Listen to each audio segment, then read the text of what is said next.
আমাদের আগামী দিন থেকে শিক্ষা নিতে হবে। আর আগামী দিনে যদি কোনো মানুষ কোরআনের মাহফিল বন্ধ করার পরিকল্পনা করে, এমন শিক্ষা তাদেরকে দিতে হবে যারা আগামী দিন কোরআনের মাহফিল বন্ধ করার কোনো পায়তারা তাদের মধ্যে না থাকে। কথা বলেন কিনা? বিগত 16 বছর কোরআনের মাহফিলে যারা বাধা দিয়েছিল, যারা অত্যাচার করেছিল, যারা স্টিপ রোলার চালিয়েছিল, যারা আমাদেরকে ঘর ছাড়া করেছে, বাড়ি ছাড়া করেছে, যারা বুলডোজার দিয়ে আমার শাখার অধিকাংশ বাড়িগুলো ভাঙচুর করে দিয়েছে, যারা আমার মায়ের বুক থেকে অধিকাংশ ভাইদের শহীদ করেছে, যারা আমার বাবাদের অধিকাংশ মানুষকে বাড়ি ছাড়া করেছে, অনেক নির্যাতিত করেছে, সেই সমস্ত ভাইদের উপরে যারা নির্যাতনের স্টিপ রোলার চালায়া হামলা দিয়ে মামলা দিয়ে অত্যাচার করেছে, আমার অঞ্চলের মসজিদের ইমামদের পর্যন্ত পরোটা পরে রাস্তায় ঘোরানোর পরিকল্পনা করেছে, আজকের পর থেকে আমাদেরকে শপথ নিতে হবে এমন উদারতা যদি আগামী দিন কোনো মানুষ নেওয়ার পরিকল্পনা করে, তাদেরকে স্পষ্ট ভাষায় জানাই দিতে হবে বিগত 16 বছর ধরে এমন অত্যাচার করেছে, তাদের এমন শিক্ষা দেওয়া হয়েছে, মামু বাড়ি দিল্লি দেওয়া লেগেছে। কথা বলেন ঠিক কিনা? আজকে আমি তাদেরকে স্পষ্ট ভাষায় বলতে চাই, সেই সমস্ত দোষারোপরা আমি মনে করি এখনো পর্যন্ত তারা পলায় নাই, আমি মনে করি এখনো পর্যন্ত তারা কোনো জায়গায় লুকান্ত অবস্থাতে নাই। আজকে যদি তোমরা তারা এখনো পর্যন্ত এই মাহফিলের আশেপাশে অবনত থেকে থাকো, তাদের রক্ত প্রবাহিত যদি তাদের মাঝে এখনো পর্যন্ত দেখা দিয়ে থাকো, তোমরা যদি কোনো মায়ের দুধ খেয়ে থাকো, খোদার কসম আজকে স্পষ্ট ভাষায় জানাই দিতে চাই, তুমি কোন মায়ের দুধ খেয়েছো, আমরা কোন মায়ের দুধ খেয়েছি, আজকে স্পষ্ট ভাষায় তোমাদেরকে জানিয়ে দেব। আগের ভূমিকা অনুযায়ী যদি কোরআনের মাহফিল এখন বন্ধ করতে চাও, স্টেজ থেকে এমন শিক্ষা দিয়ে দিব, খোদার কসম আগামী দিন পদ্ম সাগরের মাহফিল বন্ধ করার দুঃসাহস আর পাবা না। কথা বলেন ঠিক কিনা? আসসালামু আলাইকুম ওয়া রাহমাতুল্লাহি ওয়া বারাকাতুহু। الحمد لله نحمده ونستعينه ونستغفره ونؤمن به ونتوكل عليه ونعوذ بالله من شرور أنفسنا ومن سيئات أعمالنا من يهده الله فلا مضل له ومن يضلله فلا هادي له نشهد أن لا إله إلا الله وحده لا شريك له ونشهد أن سيدنا وحبيبنا وطبيب أرواحنا محمد الذي أرسله بالحق بشيرا ونذيرا وداعيا إلى الله بإذنه وسراجا وقمرا منيرا فقد قال الله تعالى في كلامه المجيد والفرقانه الحميد সবাই আমার সাথে পড়ুন আউযু বিল্লাহি মিনাশ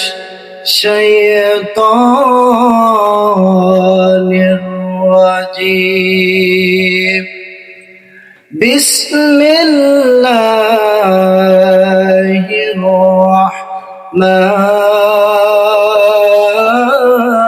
রাহমানির রাহিম فاذكروني أذكركم واشكروا لي ولا تكفرون يا أيها الذين آمنوا استعينوا بالصبر والصلاة إن الله مع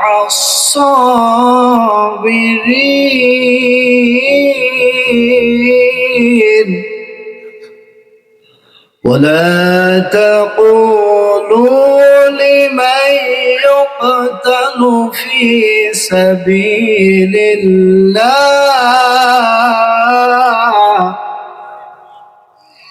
في سبيل الله يموت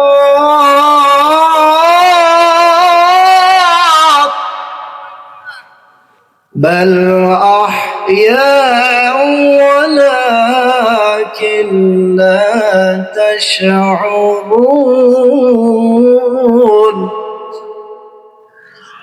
ولنبلونكم بشيء من الخوف والجوع ونقص من الأموال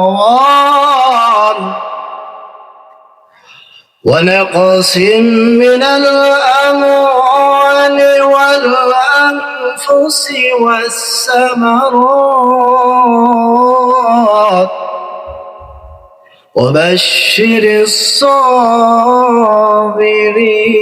الصابرين صدق الله العظيم. عن أبي هريرة رضي الله تعالى عنه قال قال النبي صلى الله عليه وسلم لا يؤمن أحدكم حتى أكون أحب إليه من والده وولده والناس أجمعين متفق عليه رواه البخاري.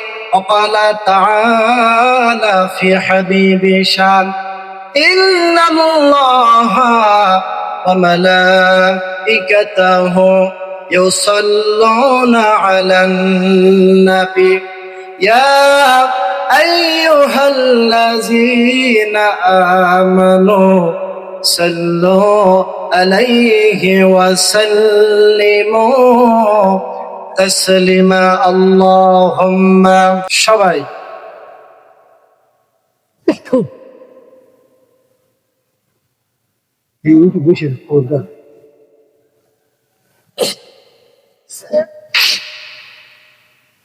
আরো জোরে আল্লাহুম্মা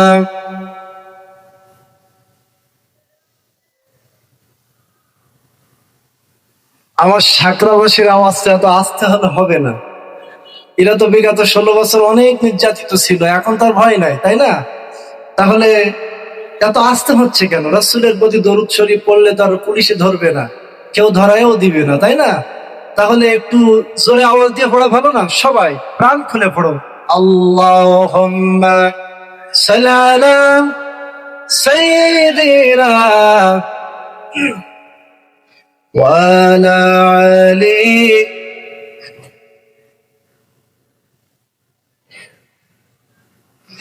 ইমানের পথে অবিচল থেকে আমার মরণ যেন হয়।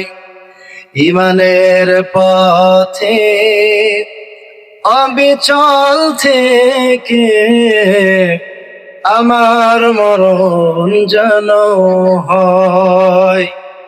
তোমারই কাছে মিনতি আমার, রবেরই কাছে মিনতি আমার, মহামহিম দয়াময়। ইমানের পথে অবিচল থেকে আমার মরণ যেন হয়। আল্লাহুম্মা সাল্লি আলা সাইয়্যিদিনা মাওলানা ওয়া আলা আলি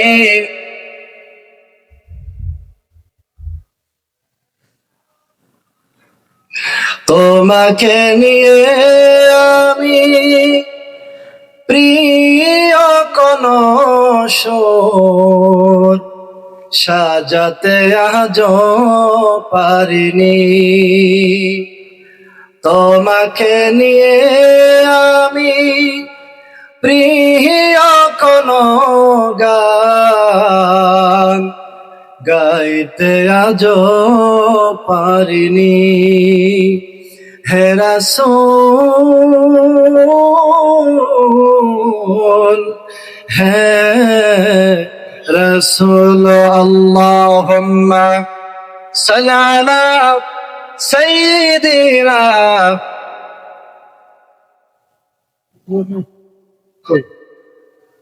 আসেন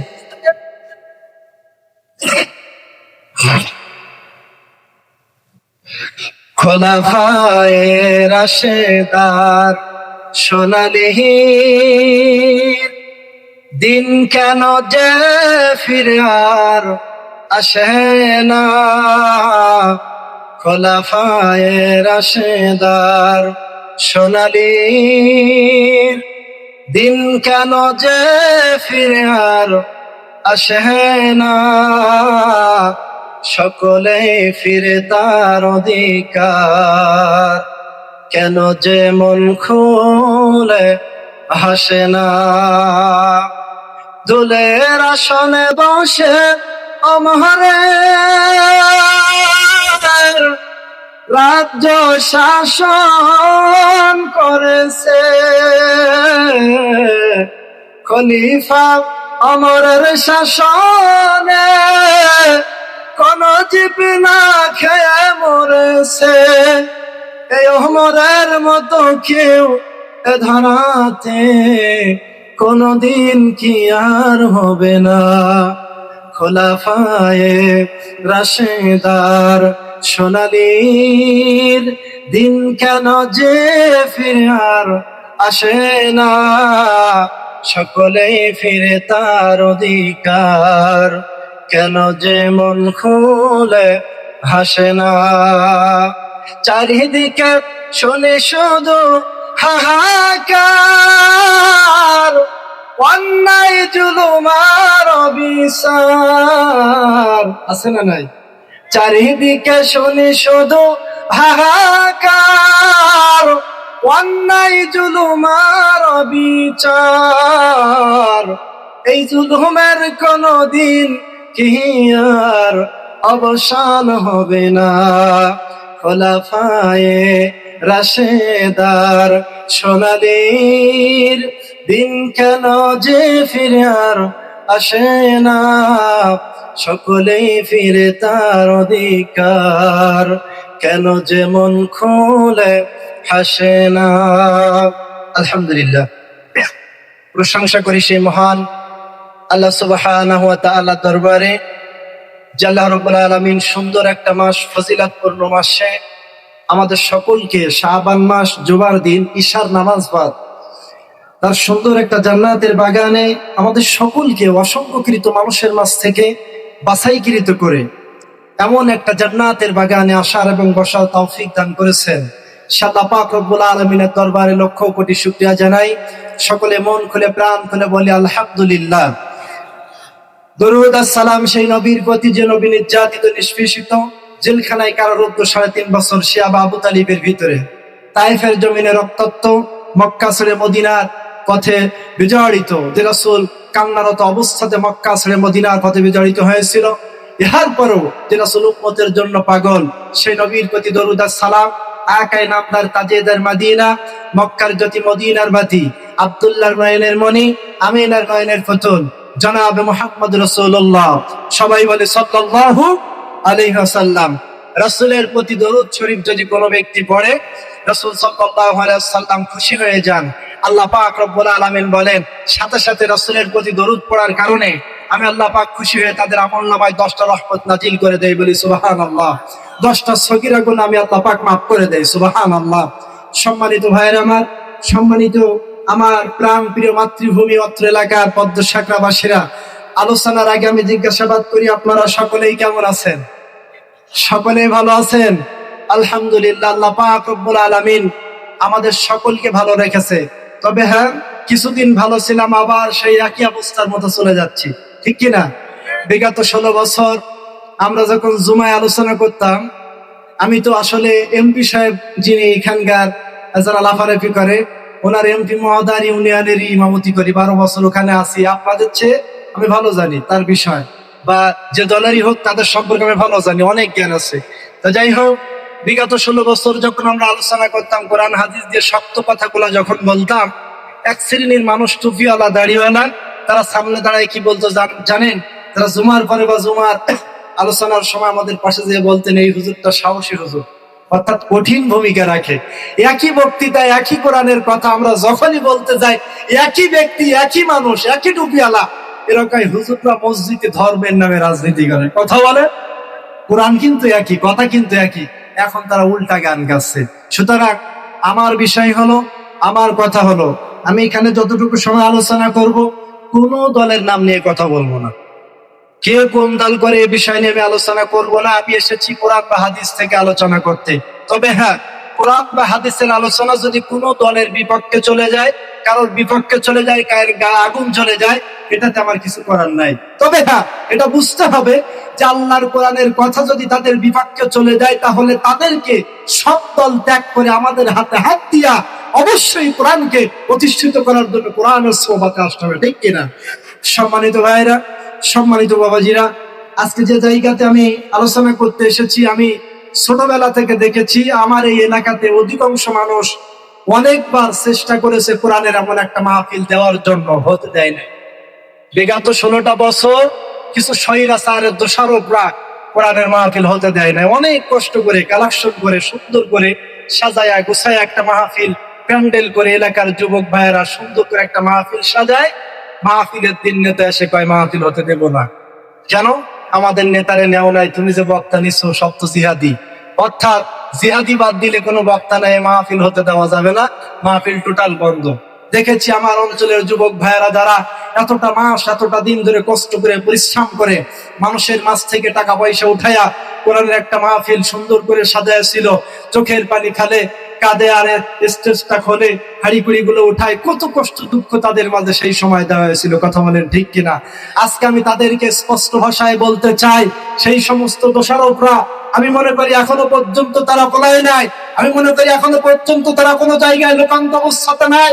আজকে যদি তোমরা তারা এখনো পর্যন্ত এই মাহফিলের আশেপাশে অনবরত থেকে থাকো, রক্ত প্রবাহিত যদি তাদের মাঝে এখনো পর্যন্ত দেখা দিয়ে থাকো, তোমরা যদি কোনো মায়ের দুধ খেয়ে থাকো, খোদার কসম আজকে স্পষ্ট ভাষায় জানিয়ে দিতে চাই, তুমি কোন মায়ের দুধ খেয়েছো, আমরা কোন মায়ের দুধ খেয়েছি, আজকে স্পষ্ট ভাষায় তোমাদেরকে জানিয়ে দেবো। আগের ভূমিকা অনুযায়ী যদি কোরআনের মাহফিল চাও, থেকে এমন শিক্ষা দিয়ে দিব, খোদার কসম আগামী দিন পদ্ম সাগর মাহফিল বন্ধ করার দুঃসাহস বাবারা কথা বলেন ঠিক কিনা? সম্মানিত ভাইয়ের, আমার বাবাজিরা, বিগত 16টি বছর আমরা দেখেছি কোরআনের মাহফিলে স্টেজে আলেমদের সাথে যে আচরণ গুলা করা হয়েছে, যদি স্বর্ণের অক্ষরে রাখা হয় তাদের জুতা পেটা করলেও সম্মান যাবে না। এতটা অপমানিত, এতটা লাঞ্ছিত আলেমদের সাথে করা হয়েছে। স্টেজ থেকে মাইক কেনে নেয়, স্টেজ থেকে হুজুরকে উঠানো হয়, কলর ধরে টানা হয়, জুতো ছড়া হয়, কত নির্যাতন।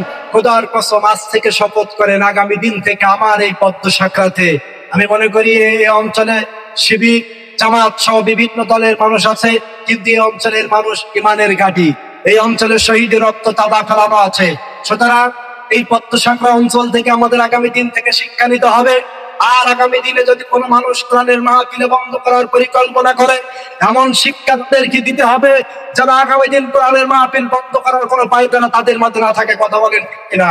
বিগত 16 বছর কোরআনের মাহফিলে যারা বাধা দিয়েছিল, যারা অত্যাচার করেছিল, যারা স্টিপ রোলার চালিয়েছিল, যারা আমাদেরকে ঘর ছাড়া করেছে, বাড়ি ছাড়া করেছে, যারা বুলডোজার দিয়ে আমার শাখার অধিকাংশ বাড়িগুলো ভাঙচুর করে দিয়েছে, যারা আমার মায়ের বুক থেকে অধিকাংশ ভাইদের শহীদ করেছে, যারা আমার বাবাদের অধিকাংশ মানুষকে বাড়ি ছাড়া করেছে, অনেক নির্যাতিত করেছে, সেই সমস্ত ভাইদের উপরে যারা নির্যাতনের স্টিপ রোলার চালায়া হামলা দিয়ে, মামলা দিয়ে অত্যাচার করেছে, আমার অঞ্চলের মসজিদের ইমামদের পর্যন্ত পরোটা পরে রাস্তায় ঘোরানোর পরিকল্পনা করেছে, আজকের পর থেকে আমাদেরকে শপথ নিতে হবে, এমন উদারতা যদি আগামী দিন কোনো মানুষ নেওয়ার পরিকল্পনা করে, তাদেরকে স্পষ্ট ভাষায় জানাই দিতে হবে, বিগত 16 বছর ধরে এমন অত্যাচার করেছে, তাদের এমন শিক্ষা দেওয়া হয়েছে, মামু বাড়ি দিল্লি দেওয়া লেগেছে, কথা বলে ঠিক কিনা?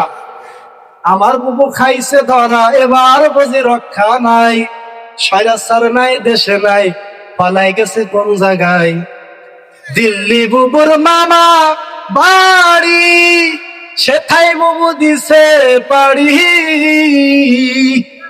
দিল্লি বুবুর মামা বাড়ি, সেথায় বুবু দিছে পাড়ি। বীর জনতা ডাকে তোমার, সাতক্ষীরার জনতা ডাকে তোমার, এবার বুঝি ফাঁসি চাই। স্বৈরাচার নাই দেশে নাই, পালাই গেছে কোন জায়গায়। মরহুম আল্লামা দেলোয়ার হোসেন সাঈদী রাহিমাহুল্লাহ তিনি বলেছিলেন, আলেমদের সাথে অত্যাচার করতেছো, আলেমদের সাথে স্টিমরোলার চালাচ্ছ, এমন একটা সময় আসবে ঘড়ির চাকা অর্থাৎ গাড়ির চাকা তোমাদের দিকে ঘুরতেছে বলে মনে করতেছো, যাকে ইচ্ছা তাকে মামলা দিচ্ছ, যাকে ইচ্ছা তাকে রিমান্ডে ঢোকাচ্ছ, যাকে ইচ্ছা তাকে ফাঁসির কাছে ঝোলাচ্ছ। এমন একটা সময় আসবে তোমাদের দেখবা ইঁদুরের গর্ত তোমরা পালানোর জন্য খুঁজে পাবে না। সেই শিক্ষা এমন ভাবে আল্লাহ পাক রব্বুল আলামিন দিয়েছেন, এই স্বৈরাচার পালানোর সময় হেলিকপ্টারে 3.5 ঘন্টারও অধিক পরিমাণ ভারতে ঘুরেছেন আমার জন্য, কোন এয়ারপোর্ট তাকে রিসিভ করে নাই। অবশেষে সেই দিল্লি বাবু বাড়ি তাকে দেওয়া লেগেছে। সুবহানাল্লাহ। এটা সাঈদীর কথা, কখনো বেদা হতে পারে না। এই সাঈদী কেমন সাঈদী ছিল, যাকে রক্তাক্ত করা হয়েছে। খোদার কসম, আল্লামা দেলোয়ার হোসেন সাঈদীর কথা বললে হবে না। মরহুম আল্লামা দেলোয়ার হোসেন সাঈদী রাহিমাহুল্লাহ তার জীবনের দিকে তাকালে পাওয়া যায় 2008 তিনি যখন মদিনাতে গেলেন মক্কার মাঝে হজ করার জন্য, ওই সময় মদিনার রাষ্ট্রীয় ক্ষমতায় রাষ্ট্রদূত যারা ছিল তারা সবাই আল্লামা দেলোয়ার হোসেন সাঈদী রাহিমাহুল্লাহকে এক জায়গায় করে বলছে, হুজুর আপনি বাংলাদেশে যেতে পারবেন না। আল্লামা দেলোয়ার হোসেন সাঈদী হুজুর বললেন, কেন? কারণ বাংলাদেশে ট্রাইব্যুনাল চালু হয়েছে, এটার মাধ্যমে হয়তো আপনার যাবজ্জীবন হতে পারে, আপনার ফাঁসি হতে পারে। সুতরাং অল বিশ্বের ভিতরে আপনি একটা আমাদের কাছে একটা স্কলার অর্থাৎ অনেক জ্ঞানী, আপনার আমার কাছে সম্মানিত, সুতরাং আপনি ও দেশে যেন না। ঠিক ওই সময় আল্লামা দেলোয়ার হোসেন সাঈদী বললেন, বাংলাদেশে যদি আমি যাই, আমি গেলে আমার কি হবে? আল্লামা দেলোয়ার হোসেন সাঈদী রাহিমাহুল্লাহ বলার সাথে সাথে ওই দেশের রাষ্ট্রদূত ক্ষমতাসীন যারা ছিল তারা বললেন, হয়তোবা যাবার সাথে সাথে আপনাকে জেলখানার ভিতরে রাখতে পারে। আল্লামা দেলোয়ার হোসেন সাঈদী মুস্কি হেসে তাদের দিকে তাকায় বললেন, সাঈদী পালানো জাত নয়। আল্লামা সাঈদী কখনো পালায় না। আমার শিষ্য, আমার ছাত্ররা, আমার ছোট আলেম স্কলাররা কোরআনের কথা বলার জন্য জেলখানায় বন্দী থাকবে, আমি সাঈদী মদিনাতে পড়ে থাকবো, এটা আমার জন্য মানায় না। সেই সাঈদী আসলেন, তাকে ঢোকালেন জেলখানায় 13টি বছরের অধিক। কত নির্যাতন তার উপরে করা হলো। বঙ্গবন্ধু মেডিকেল হসপিটালে ঢোকায়া বিভিন্ন তারকা দিয়ে ইনজেকশন পুশ করে আল্লামা দেলোয়ার হোসেন সাঈদী হুজুরকে তারা মৃত্যুদণ্ড দিলেন। খোদার কসম, 35 বছর পরে যদি বঙ্গবন্ধু শেখ মুজিবের বিচার হয়, এটা স্পষ্ট ভাষায় জানতে হবে। 100 বছর পরেও যদি আল্লামা দেলোয়ার হোসেন সাঈদীর মৃত্যুর বিচার করা হয়, এই বাংলার জমিন থেকে অবশ্যই তাদের ফাঁসির কাস্তে ঝোলানো হবে ইনশাআল্লাহ। সেই দিন আগামীতে আসতেছে, কথা বলেন ঠিক কিনা? সেই সাঈদী হুজুরকে কত নির্যাতন করা হলো, কত নিষ্পেষিত করা হলো। তার সন্তানরা যখনই শুনলেন যে তার পিতাকে হসপিটালে নিয়ে আসা হয়েছে বঙ্গবন্ধু মেডিকেল হসপিটালে, সাথে সাথে সন্তানগুলা পাগলের মতো ছুটে গেছে। আমার আব্বা জান তো অসুস্থ ছিল না, কেমনে আমার আব্বা অসুস্থ হয়ে গেল? যাই হোক, হতে পারে। চলে গেলেন পাগলের মতো বঙ্গবন্ধু মেডিকেল হসপিটালের বারান্দার কাছে, বলতেছে আমার আব্বার সাথে একটু দেখা করতে চাই। একটা নার্স এসে বলতেছে, মনে হয় হুজুর আর বাঁচবে না। এটা অসম্ভব যে মানুষটা মুস্কি হেসে গাড়ি থেকে নামতে পারে, সে কখনো মৃত্যুবরণ করতে পারে না। হয়তো বা হায়াত শেষ হতে পারে, কিন্তু একটা ভালো মানুষ মরে কেমনে? এমন চিন্তা ভাবনা নিয়ে যখনই তার কাছে মৃত্যুর সংবাদ দিতে আসলেন যে আপনার আব্বা মৃত্যুবরণ করবেন, তিনি বললেন যে অল্প একটু যদিও সম্ভব নয়, তবে আমার আব্বার সর্বশেষ মৃত্যুর আগে একটু পানি খাওয়াতে চাই, সেটাও তার নসিবে জোটে নাই। কত নির্যাতন করা হয়েছে। খোদার কসম, সেই মানুষটার কথা আমরা বলবো না। সেই সাঈদীর তাফসীর কারণে, সেই সাঈদীর তাফসীর করার কারণে গোটা জগতের ছোট ছোট শিষ্যরা জগতে আলেম হয়েছে, ঠিক কিনা? অধিকাংশ ইমাম, অধিকাংশ আলেম। সুতরাং তারা মনে করেছিল সাঈদীকে মানলে মনে হয় এদেশের মানুষকে সরানো যাবে, কিন্তু এক সাঈদী চলে গেছে, 1000 সাঈদী বাংলার জমিনে তৈরি হয়ে গেছে। কথা বলেন ঠিক আছে না নাই? সেই সাঈদীর কথা কি ভুলে গেছেন? কখনো বলা সম্ভব নয়। আল্লামা সাঈদী নামটি বড় প্রিয় ছিল, আল্লামা সাঈদী নামটি বড় মধুর ছিল, বাঁচতে দিল না ওই হায়নার দল, তোমায় বন্দি করে রাখলো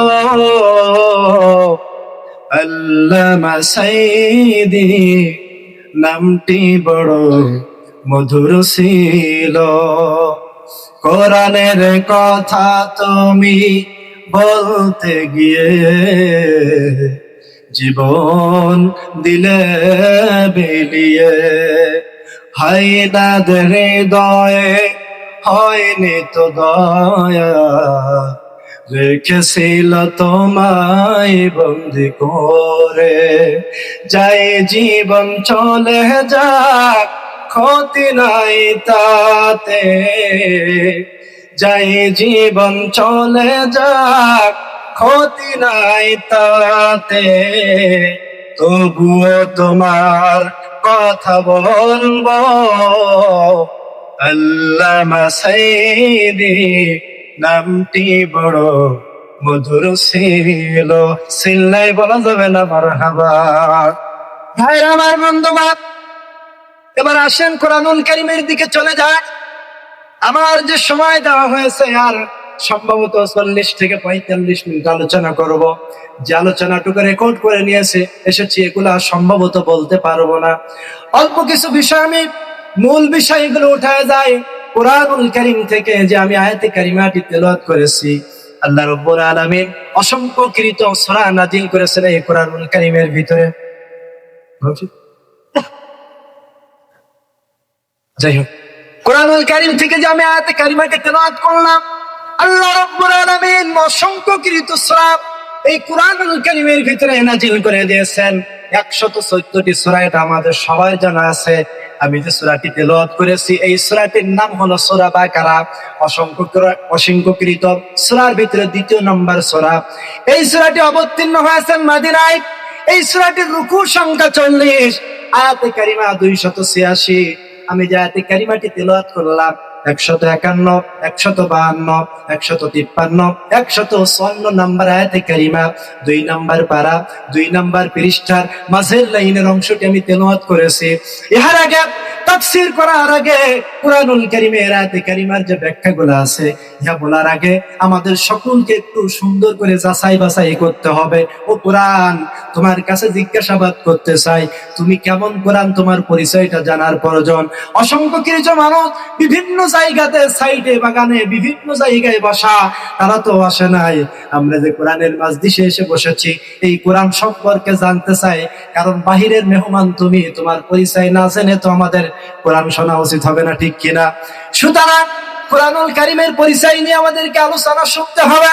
এবার আসেন, আজকে যে অসংখ্য মানুষের ভিতর থেকে রাতের বেলা ঠান্ডার মৌসুমে কোরআনুল কারীমের মধ্যে এসে বসে গেছি, এটার মাধ্যমে কি কোনো উপকার পাওয়া যাবে?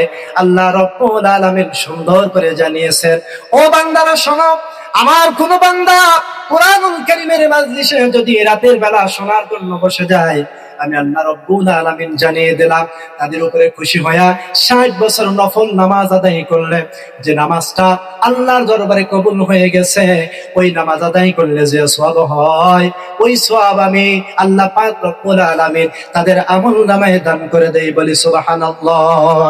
ভাইরা আমার, বন্ধুগণ, শুধু তাই নয়, আল্লাহ রাব্বুল আলামিন বলেন কোরআনুল কারীমের মাজলিসে রাতের বেলা যদি আমার বন্ধু বান্দা বসে যায়, আমি আল্লাহ তাদের উপরে কেমন খুশি হয়ে যায় শুনে যাও। ওয়া আনসিতু লাআল্লাকুম তুরহামুন। জোরে বলুন আল্লাহু আকবার। আল্লাহ রাব্বুল আলামিন বলেন, আমার কোন বান্দা যদি কোরআনুল কারীমের বক্তৃতা শোনার সময় নীরবতা পালন করে সুন্দর করে শুনে, আমি আল্লাহ খুশি হইয়া আমার আসমান থেকে বর্ষার মতো সেই জায়গায় রহমত নাজিল করে দেয়। বলে সুবহানাল্লাহ।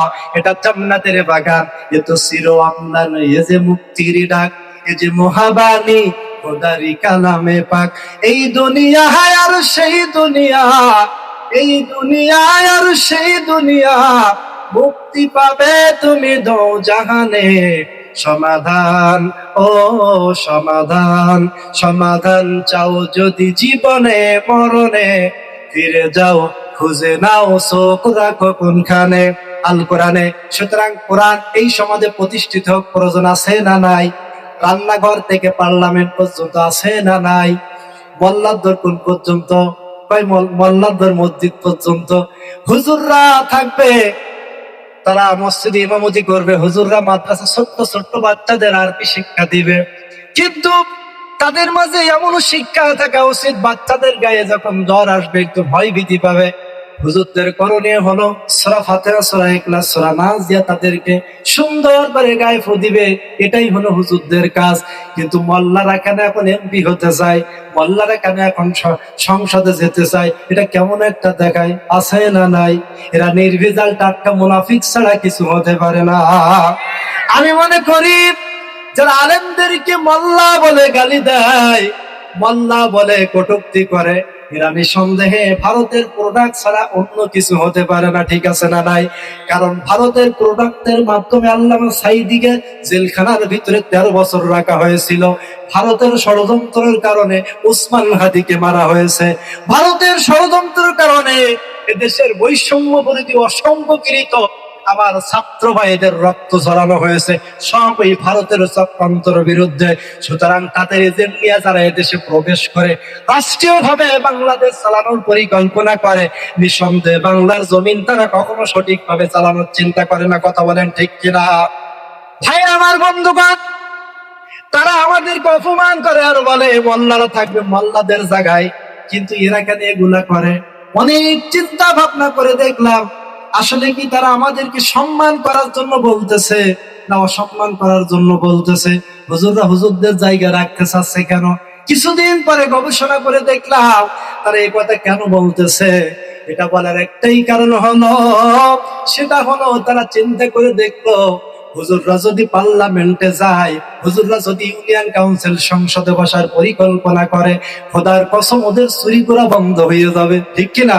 আল্লাহর কোরআন খুলবে আর বলবে চুরি করা যাবে না, সাদাবাজি করা যাবে না, টিন্ডারবাজি করা যাবে না, জিনা করা যাবে না। ও নেতা, তুমি যে প্রতিদলের সভাপতি, এটা করা যাবে না। হুজুর সাথে সাথে আইন চালু করে দিবে। ওই হুজুররা এমপি মন্ত্রী হলে হবে না। এই কারণে তো রাতের বেলা লিফলেট ছাড়ার পরিকল্পনা করে। কথা পান ঠিক আছে না নাই? যতই পাই তারা করবে, তারা খোদার পিছনে আলেমদের পিছনে লেগে টিকতে পারবে না। আমার ভাইরা, আমার বন্ধুগণ, হুজুরদের নাম দিয়েছে মোল্লা, হুজুরদের নাম দিয়েছে মুন্সি। কটূক্তি করো না। বিগত 16 বছর যারাই ভাই তারা করেছে, কক্সবাজারের কচুর পাতা গাইবি তারাই ঘুমাইছে। ঠিক আছে না নাই? ওই ট্রাইব্যুনাল থেকে হুজুরদেরকে ফাঁসির রায় দিয়েছিল যারা, মামুন বাড়ি বসে থেকে ওই ট্রাইব্যুনাল থেকে ফাঁসির রায় খাইতেছে এখন ঠিক তারা। কথা বলেন ঠিক আছে না নাই? ওমাকারু আমাকারাল্লাহ ওয়াল্লাহু খায়রুল মাকিরিন। যতই ষড়যন্ত্র না করুক না কেন, যতই লিফলেট ছিড়ুক না কেন, যতই ভাঙচুর করুক না কেন, অবশ্যই বিজয় আমাদের হবে ইনশাআল্লাহ। কারণ মরহুম আল্লামা দিলওয়ার হোসেন সাঈদী রাহিমাহুল্লাহ বলেছে, আমার রক্তের বিনিময়ে দেশ স্বাধীন হয়ে যাবে। তার কথা খেটেছে কি খাটে নাই? এদেশ স্বাধীন হয়েছে কিনা? 24শে আগস্ট বৈষম্য বিরোধী ছাত্র দলের ভাইদের কারণে এদেশ স্বাধীন হয়ে গেছে। স্বৈরাচাররা সবাই পালায়ে গেছে।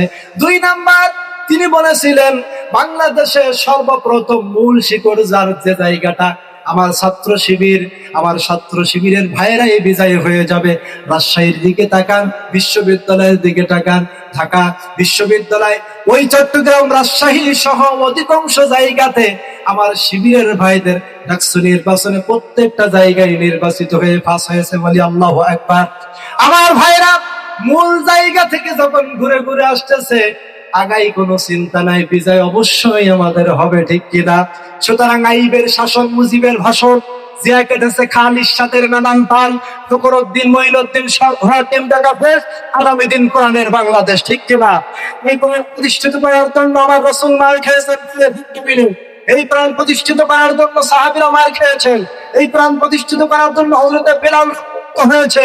এই কোরআন প্রতিষ্ঠিত করার জন্য হযরত খাব্বাব নির্যাতিত হয়েছে। এই কোরআন প্রতিষ্ঠিত করার জন্য হযরত হামজা রাদিয়াল্লাহু তাআলা নির্যাতিত হয়েছে। এই কোরআন প্রতিষ্ঠিত করার জন্য আমাদের আল্লামা দিলওয়ার হোসেন সাঈদী জেলখানায় কারারুদ্ধ হয় নির্যাতিত অবস্থাতে ইনজেকশন পুশ করে দুনিয়ার মাঝ থেকে বিদায় করা হয়েছে। এই কোরআন প্রতিষ্ঠিত করার জন্য 30 লক্ষ অধিক পরিমাণ আল্লাহর জমিন থেকে আমার শহীদ ভাইদের রক্ত ঝরেছে এই কোরআন প্রতিষ্ঠিত করার জন্য। শাহজালাল শাহ মখদুম সহ দ্বিকম সাল্লাল্লাহ তারা বাংলার জমিন থেকে দুনিয়ার মাঝ থেকে বিদায় হয়ে গেছে। সুতরাং এই কোরআন প্রতিষ্ঠিত করার জন্য আগামী দিন আবার যদি 1952 মতো, আবার যদি 1971 মতো, আবার যদি 2024 মতো, আবার যদি 2026 মতো জিহাদের ময়দানে নামতে হয়, মাথায় কাপড়ের কাপড় পরতে হয়, আবার প্রস্তুতি আছেন যারা যারা দুই হাত তুলে লিল্লাহে তাকবীর দেন তারা তারা। লিল্লাহে তাকবীর, লিল্লাহে তাকবীর। বীর মুসলমান ফরওয়াল কোরআন ফিরাইয়া আনো সেই হারানো সম্মান। লিল্লাহে তাকবীর। বীর মুসলমান ফরওয়াল কোরআন ফিরাইয়া আনো সেই হারানো সম্মান। রাজি আছেন আপনারা? আলহামদুলিল্লাহ, সবাই হাত তুলতেছে করে। বেশি সঙ্গীত বললে আলোচনা বেশি দূর আগাতে পারবো না, এই কারণে সব করে বলতেছি। ভাই আমার বাবাজিরা, যে কথা বলতেছিলাম, আল্লাহ পাক রব্বুল আলামিনের কোরআনুল কারীম থেকে জায়াতে কারিমা তেলাওয়াত করেছি। কোনো সমস্যা বা ভয় লাগতেছ নাকি? লাগলে আমার সমস্যা, আমাকে তো যাওয়া লাগবে, তাই না? আমাদের উপরে আমাদের আল্লাহ আছে। ওয়াকানা হাক্কান আলাইনা নাসরুল মুমিনিন, যারা মুমিন তাদের সহযোগিতা করাটা আমি রব আমার জন্য ওয়াজিব হয়ে যায়। সুবহানাল্লাহ। সুতরাং আমাদেরকে ভয় দেখায় কোনো লাভ নাই। আমরা কামানের সামনে দাঁড়াতে শিখেছি, আমরা রক্ত দিতে শিখেছি, ফাঁসির কাছে যেতে শিখেছি। কোন বাতিলের কাছে আমরা মুসলমান মাথা নত করি না, ঠিক না? সুতরাং আমরা খালিদের জাত, আমরা ওমরের জাত, আমরা বিদ্রোহী জাহিদের জাত, তাজা রক্ত দিয়ে দেশকে স্বাধীন করেছি। আগামী দিন যদি আরো স্বাধীন করার জন্য কাফনের কাপড় পরে থাকতে হয়, তবুও আমরা কিন্তু বাতিলকে আগামী দিন আর সামনে যেতে দিব না ইনশাআল্লাহ। ভাইয়ের আমার, বন্ধুগণ, এই সমাজের কিছু মানুষ তারা আলেমদেরকে আলেম বলে না, অথচ আল্লাহ পাক রব্বুল আলামিন বলেন ইন্নামা ইয়াখশাল্লাহু মিন ইবাদিহিল উলামা। এই পৃথিবীতে সবচেয়ে সর্বশ্রেষ্ঠতম তারা যারা আমার ইবাদত করে, ভয় করে, তারা হলো আলেম এবং উলামা। বিশ্বনবী সাল্লাল্লাহু আলাইহি ওয়াসাল্লামের কাছে সাহাবীরা জিজ্ঞাসা করলেন, ইয়া রাসূলুল্লাহ, ইয়া হাবিবাল্লাহ, আপনার মতে এমন নবী তো আর পৃথিবীর মাঝে আর পাবো না, আপনি তো চলে যাবেন। হুজুর, আপনার কাছে জিজ্ঞাসাবাদ করি, আপনার মতো রাসূল তো পাওয়া যাবে না, আপনার মতে এমন তালিম, এমন কথা কে জানাবে, কে বলবে? আপনার মতো রাসূলকে কোথায় পাবো?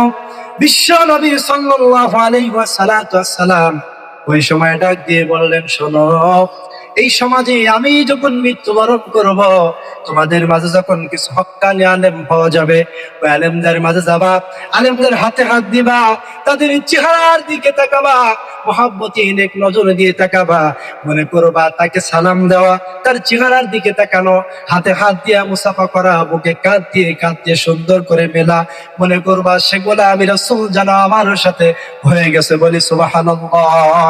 তাহলে আলেমদেরকে সম্মান করার প্রয়োজন আছে না নাই? তাদেরকে সম্মান করতে হবে। আর এ জাতি তাদেরকে পেড়িয়ে মারে, আছে না নাই? গতকালকে শেরপুর, সম্ভবত বা কেশবপুর, 3 আসনে আমাদের একজন সংগঠনের আলেমকে জীবিত অবস্থাতে বেরিয়ে মেরেছে, আপনারা দেখেছেন। আমি বেশি কিছু বলবো না, এতটুকু বলতে চাচ্ছি স্পষ্ট ভাষায়, বিগত যারা ছিল তাদের দিকে খেয়াল করেন, আপনাদেরকেও যেন ওই প্লেয়ারের থাম্বায় বাধা না লাগে। ভাইরা আমার, বন্ধুগণ, যারা আলেমদেরকে অসম্মান করেন, আলেমদেরকে মোল্লা বলে ডাকে, আল্লাহ রাব্বুল আলামিন বলেন আলেমদের দিকে চোখ দিয়ে যারা বেকা চোখে তাকায়, আমি আল্লাহ পাক তাদের উপরে নারাজ হয়ে যাই। কারণ আলেমরাই হলো এই সমাজের সবচেয়ে শ্রেষ্ঠতম। আল উলামা ওয়ারাসাতুল আম্বিয়া, রাসূল বলেছেন যারা এই সমাজের ভিতরে জ্ঞানী এবং মানুষকে শেখায়, তারাই সবচেয়ে সর্বশ্রেষ্ঠতম। বলি আল্লাহু আকবার। এই মোল্লারা ছাড়া তোদের কবর হবে না, এই মোল্লারা ছাড়া তোদের দাফন হবে না, এই মোল্লারা ছাড়া তোদের কবর হবে না, এই মোল্লারা ছাড়া তোদের দাফন হবে না, এই মোল্লা ছাড়া তো জানাজা কেউ দিবে না, ঠিক কিনা? এই মোল্লারা ছাড়া তোদের কবর হবে না।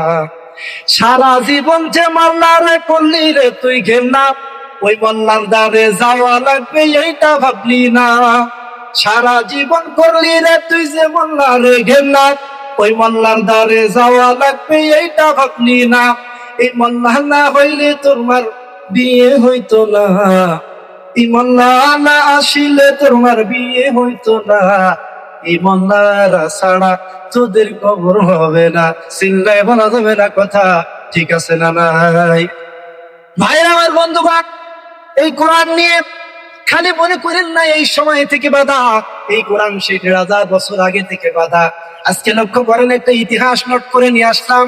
যে সময় ভারত এবং বাংলাদেশ এবং পাকিস্তান, মহাভারত, 3টা দেশ এক ছিল, মহাভারত ছিল 1904 এবং 5। এক সময় এক পর্যায়ে মুসলমান রাষ্ট্রীয় ক্ষমতায় ছিল। ওই সময় ওই যুগের ব্রিটিশ ইংরেজ যারা ছিল, তারা ষড়যন্ত্র করার পরিকল্পনা করলো। মুসলমানদের হাত থেকে কিভাবে ক্ষমতা নেওয়া যায়, মুসলমানদের হাত থেকে কিভাবে ইসলাম ছিনানো যায়, এমন একটা পরিকল্পনা করতে হবে। ওই যুগের যারা ইংরেজ ছিল, খ্রিস্টান ছিল, তারা পাইতারা করিয়া মুসলমানদের হাত থেকে ক্ষমতা ছিনায় নিয়েছিল। যে যুগে 3টা রাষ্ট্র মিলে একটা মহাভারত, ওই যুগের খ্রিস্টান যারা ছিল, ইংরেজ যারা ছিল, আমাদের মুসলমানদের মাদেরকে লজ্জাস্থান নষ্ট করতো, বরকা খুলে নিত, বিভিন্ন লাঞ্ছিত বঞ্চিত করা হতো, সব নির্যাতিত আলেমদের উপরে করা হতো। বিভিন্ন ইসলামের উপরে যখন নির্যাতন তারা একের পর এক ধারাবাহিক ভাবে করে যাচ্ছিল, অন্তিম সময় ভারতের আল্লামা শাহ আজিজ দাহলভী রহমাতুল্লাহি আলাইহি তিনি একটা বৈঠক বসালেন, মুসলমানদেরকে নিয়ে বলতেছে, শোনো, এইভাবে যদি ইংরেজদের কাছে, হিন্দুদের কাছে, খ্রিস্টানদের কাছে আমরা নির্যাতিত হই, এইভাবে যদি আমরা মানুষের কাছে আঘাতপ্রাপ্ত হয়ে যায়, আমার মা, আমার বোনদের উপরে যেভাবে নির্যাতন করা হচ্ছে, না জানি মুসলমানদের আগামী দিন কোনো ঐতিহ্য থাকবে না। সুতরাং আমাদেরকে রুখে দাঁড়াতে হবে, যতটুকুই হোক, যে প্রয়োজন হোক। অবশ্যই আল্লাহ পাক রব্বুল আলামিন আমাদেরকে বিজয় দান করবেন, অবশ্যই আমাদেরকে শক্ত হয়ে দাঁড়াতে হবে। তাকবীর ধ্বনি দিয়া সবাই একবদ্ধ হয়ে লড়াই করার যখন পরিকল্পনা শুরু করে দিল, ঠিক ওই সময় 1964 সাল, ওই সময় ব্রিটিশের খ্রিস্টান যারা ছিল একবদ্ধ হয়ে একটা বৈঠক বসালেন আর বললেন, এক এক করে দেখা যাচ্ছে আমাদের সংঘবদ্ধ কমে যাচ্ছে, মুসলমানদের দল ভারী হয়ে যাচ্ছে। সুতরাং কেমনে তাদের দল ভারী হয়, আমরা লক্ষ্য করে দেখেছি, রাষ্ট্রীয় ক্ষমতায় আমরা, আমাদের পুলিশ, আমাদের সেনাবাহিনী, আমাদের র্যাব, আমাদের অস্ত্র, আমাদের সব কিছু তো আমাদের, কিন্তু মুসলমানদের হাতে তো কোনো কিছু নাই। তাদের মাথায় খালি টুপি, মুখে খালি দাড়ি, গায়ে শুধু পাঞ্জাবি, এগুলা ছাড়া তো তাদের মাঝে আর কিছু দেখা যায় না। কিন্তু তারা কিভাবে আমাদের মাঝ থেকে এত পাইতারা করে এত বিজয় হয়ে যাচ্ছে, সব জায়গায় কেমনে বিজয় হয়, তাদের সাথে কেন লড়াই করে পারা যায় না? সুতরাং আমাদেরকে তাদের সাথে লড়াই করে না পারার কারণ বুঝতে হবে। ইতিমধ্যে তাদের ভিতরে অনেক বুদ্ধিজীবী জ্ঞানী মানুষ ছিল। একজন বয়োজ্যেষ্ঠ বৃদ্ধা, সে ডাক দিয়ে বললেন, আমি বুঝতে পেরেছি তাদের কাছে অস্ত্র নাই, শস্ত্র নাই, কোনো কিছু নাই, কিন্তু একটা জিনিস আছে, সেটা হলো মুসলমানদের ভিতরে ঈমানের শক্তি আছে। বলি আল্লাহু আকবার। অস্ত্র লাগে না, শস্ত্র লাগে না, আবু সাইদের মতো একজন যুবক রাইফেলের মাঝে দাঁড়ালে দেশ স্বাধীন। সুবহানাল্লাহ। বুদ্ধর মতো একজন পানিওয়ালা দাঁড়ালে দেশ স্বাধীন হয়ে যায়। উসমান হাদির মতো উচ্চ স্বরে জবান দিয়ে কথা বলার মতো একজন উসমান হাদি হলে দেশ স্বাধীন হয়ে যায়। কিভাবে তারা এদেশের মাঝে আমাদের সাথে পাইতারা করে জিততেছে, আমাদেরকে দেখতে হবে। অবশেষে তারা বললেন, তাদের যে ঈমান, এই ঈমানকে নষ্ট করে দিতে হবে। যদি তাদের মাঝ থেকে ঈমান নষ্ট করে দেওয়া যায়, তাহলে মনে হয় তারা দুর্বল হয়ে যাবে। ভাইয়ের আমার, বন্ধুগণ, তাদের ঈমানটা আসলে কি, কিসের জন্য এত লাফায়, কিসের এত শক্তি, এটা আমাদেরকে দেখতে হবে। এমন পরিকল্পনা নিয়ে বললেন, তাদের সবচেয়ে সর্বশক্তি এবং সবচেয়ে জ্ঞান, ইমানে হালাতের জন্য একটা সনদ গাইড আছে। সেই সনদ গাইডটার নাম হলো ইন্নাহু লাকুরআনুন কারীম, ইন্নাহু লাকুরআনুন মাজিদ। জোরে বলুন আল্লাহু আকবার। তাহলে এই কোরআনের শক্তি আছে না নাই? এ তো চির আমদান, এ যে মুক্তির ডাক, এমন একটা ডাক, এমন একটা ক্ষমতাবান আল্লাহ পাক আমাদের মাঝে দিয়েছেন। সব জায়গায় দুর্বল। কোরআন দিয়ে মুস্কানের মতো একটা মহিলা লিল্লাহে তাকবীর বলল, ভারতের হিন্দু দাদা ভাইদের ধুতি খুলে গেল। জোরে বলা যাবে না আল্লাহু আকবার। এমন পাওয়ার আল্লাহ পাক রব্বুল আলামিন এই কোরআনুল কারীমের ভিতরে দান করেছে। সেই কোরআনুল কারীমকে যদি জিজ্ঞাসাবাদ করা হয়, কোরআন আসলে তুমি কে, তোমার জন্য কত আলেম এ সমাজ থেকে নির্যাতিত হয়ে মৃত্যুবরণ করেছে, তোমার কাছে আমরা জানতে চাই, তোমার পরিচয়টা একটু দিয়ে দাও না। ঠিক ওই সময় ভারতের একটা নকুল কুমার বিশ্বাস হিন্দু সুন্দর করে নোট করে মুসলমানদের ধর্মীয় কিতাব নিয়ে, মুসলমানদের ধর্মীয় কোরআন নিয়ে সুন্দর করে তিনি জানিয়েছেন, এত সুন্দর করে বললেন, কোরআন হলো এই দুনিয়ার জীবন্ত গ্রন্থ। যদি প্রশ্ন করো হে প্রিয় পথিক তোমার নামটা কি, উত্তর পাবে ইন্নাহু লাকুরআনুন কারীম। যদি প্রশ্ন করো হে প্রিয় পথিক তোমার নামটা কি, উত্তর পাবে ইন্নাহু লাকুরআনুন মাজিদ। যদি প্রশ্ন করো কোরআন তোমার দেশের বাড়ি কই, বলবে কোরআন লাউহে মাহফুজ ঠিকানায় নয়। যদি প্রশ্ন করো হে প্রিয় পথিক তুমি এসেছো দিনে কিংবা রাতে, বলবে কোরআন লাইলাতুল কদর জানো সাথে সাথে। যদি প্রশ্ন করো কোরআন তুমি এসেছো কোন মাসেতে, বলবে কোরআন শাহরুর রমাদান আল্লাযী উনজিলা মাসে। যদি প্রশ্ন করো হে প্রিয় পথিক তুমি এসেছো কি কারণে, বলবে কোরআন হুদাল লিনাস বিনা জবাব দিতে। বলে এই দুনিয়াতে আছে কয়টা এমন মধুর গ্রন্থ, কোরআন হলো এই দুনিয়ার জীবন্ত গ্রন্থ। চিল্লায় বলা যাবে না আল্লাহু আকবার। এবার তারা পরিকল্পনা করলেন, যদি দুনিয়ার মাঝ থেকে কোরআন সরানো যায়, যদি মহাভারতের মাঝ থেকে প্রত্যেকটা হাফিজিয়া মাদ্রাসার মাঝ থেকে যদি কোরআনকে সরায় দেওয়া হয়, এবং মসজিদের মাঝ থেকে যদি প্রত্যেকটা লাইব্রেরি থেকে যদি আল্লাহর কোরআনকে পড়ানো হয়, জ্বালানো হয়, কমায় দেওয়া হয়, তাহলে আর তাদের মগজে ইমানি হালাত ঢুকবে না, এই শক্তি আর তাদের মাঝে ঢুকানো সম্ভব হবে না। এবার ইংরেজরা পরিকল্পনা করে একটা বৈঠক করে বললেন, তাহলে তাই করতে হবে। আসলে কোরআন সরাইয়া দিলে তাদের আর ইমানি শক্তি থাকবে না, তারা তাদের ব্যাটালিয়ান নিয়ে তারা সব জায়গায় মাদ্রাসা, ওইখান থেকে মহাভারতের মাঝ থেকে মূল শিকড় থেকে প্রত্যেকটা মাদ্রাসা এবং মসজিদ, কোরআনের যেখানে লাইব্রেরি রয়েছে প্রত্যেকটা জায়গায় যা কোরআন গুলা তারা সিনায় বাহির করে নিয়ে আসা শুরু করলো। কিছু কিছু কোরআন পোড়ায় ফেললেন, কিছু কিছু কোরআন অপমানিত ভাবে তারা পানিতে সাগরে লেলিখানে ফেলানো শুরু করে দিল। এইভাবে অত্যাচার যখন তারা শুরু করে দিল, অন্তিম সময় মহাভারতের ভিতরে আমার একজন মুসলিম ভাইয়ের সাথে দেখা হয়ে গেল। এই ইংরেজ, তোরা কেন এমন করে দুনিয়ার মাঝ থেকে কোরআন গুলা সরাই দিচ্ছিস, এমন করে কেন কোরআন গুলা পড়ানোর পরিকল্পনা করতেছিস? ওই সময় ইংরেজ ডাক দিয়ে বললেন, শোনো, এই কারণে আমরা কোরআন সরাতে চাই, যদি মুসলমানদের মাঝ থেকে এই গাইডটা সরানো যায় তাদের ইমানি শক্তি দূর হয়ে যাবে, আর তাকবীর দিতে পারবে না, তাদের সাথে লড়াই করে পারা সম্ভব হয়ে যাবে। সুতরাং আর নয়, তাদের সব মগজ নষ্ট করে দিব, এই কারণে আমরা কোরআনকে সরাতে চাচ্ছি। ওই সময় মুসলিম ভাই যিনি ছিলেন মুস্কি হাসিয়া তাদের দিকে তাকায় বলতেছে, এই ইহুদির দল, খোদার কসম পৃথিবীর মাঝে এমন একটা গ্রন্থ আছে, এমন একটা কোরআন আছে, গোটা পৃথিবীর কোরআন, গোটা পৃথিবীর কাগজ গুলা যদি পড়ায় দেওয়া হয়, গোটা পৃথিবীর মাঝ থেকে যদি সব ধ্বংস করে দেওয়া হয়, তারপরেও তোমরা পৃথিবীর মাঝ থেকে কোরআনকে একচুল পরিমাণ তোমরা সরাতে পারবে না। বলুন সুবহানাল্লাহ। তারা বললেন, কিভাবে সম্ভব? ওই সময় মুসলিম ডাক দিয়ে বলতেছে, দেখি কিতাবটা আমার কাছে দাও। এই কিতাবটি কথা বলতে পারে? কয় না, এটা তো একটা কাগজের কিতাব। এই পৃথিবীতে এমন এমন কোরআন আছে, এমন এমন গ্রন্থ আছে, এক জায়গায় দাঁড়ায়া কম্পিউটারের মতো কথা বলবে, আর কম্পিউটারের মতো অসংখ্যকৃত হাজার হাজার কোরআন পৃথিবীর মাঝে সৃষ্টি হয়ে যাবে। বলি সুবহানাল্লাহ। এটা জড়তা, এটা কথা বলতে পারে না। যে জীব যে কথা বলতে পারে তাকে সরাও। ওই সময় তারা বললেন, তাহলে আমাদেরকে দেখাতে হবে যে এতদিন পর্যন্ত যে কোরআন আমরা পড়ে আছি, এটা যদি না সরানোর কারণে যদি ঈমান নষ্ট না হয়, তাহলে আমাদেরকে দেখতে হবে জীবন্ত কোরআন কোথায়, যে কোরআনের মাধ্যমে, যার কথার মাধ্যমে অসংখ্য কোরআন পৃথিবীতে পাওয়া যাবে। চলো আমরা সেই কোরআন দেখতে চাই। মুসলিম ভাই ডাক দিয়ে বলে, চলো আমার সাথে দিল্লি শাহী মসজিদের পাশে, বর্ণনার ভিতরে ইতিহাসের পাতার দিকে তাকালে পাওয়া যায় সেই মাদ্রাসাটা এখনো পর্যন্ত রয়েছে। দিল্লি শাহী মসজিদের পাশে একটা হেফজখানা, সেই হিফজখানার ভিতরে যায়া মুসলিম ভাই হিফজখানার শিক্ষককে ডাক দিয়ে বললেন, হুজুর আপনার ছাত্রদের ভিতর থেকে একটা কোরআনের হাফেজ আমার কাছে দেন। কোরআনের হাফেজ কোরআনুল কারীম সূরা ফাতিহা থেকে তেলাওয়াত করবে সূরা নাস পর্যন্ত।